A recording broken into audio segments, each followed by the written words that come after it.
Putol nga, putol.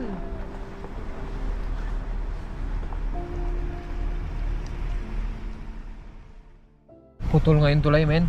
Kagabi pa bumagsak to, kuya? Oo, mga 10:30. Ewan ko kayo may libin mo. Ano yun, bumardon? Narinig nyo rin dito? Oo, umapaw mo ng tubigan doon, oh. Ah, itong tubig na to, umakyat dito. Umakyat. So, ubos may mga bahay dyan, ubos. Oo, ito baba. Harap. Labing bagay sa atin tumama. Kaya nga eh. Pati tubig natin, ayan eh, oh. Mga patay na hayop, oh. Aso, oh, nalunod, oh. Marakas yan dito, kaya Ha? tagon. Naipit, no? Hindi kumanap yung bintana yung tubig. Awa din, oh. Tawid na lang dito.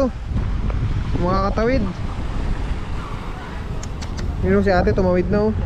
Hinahinay lang para makatawid lang tayo sa kabila. Yo, what up, man? Ew. Ano tayo tatawid nito ngayon, men? Grabe. Umakyat pala ang ilog hanggang dyan, oh. Yan, mga nyug na yan, oh. Hindi naman yan tinatamaan. Ngayon lang. Uling beses tayo tinamaan ng ganito. 90s pa yata yung huli, no? Kasi mga bagyo na normal, ngayon lang talaga, gulat. Ngayon, na-damage talaga tayo, oh. Itong tinatayuan namin, yung ilalim nito, halos wala ng lupa. Delicates na. Sa'yo yan, part na yan? Yes po, naano yung mga baboy ko eh. Ha? Sa dalawa na yung nakaligtas. Tapos yung kuko ko dyan, na-was out.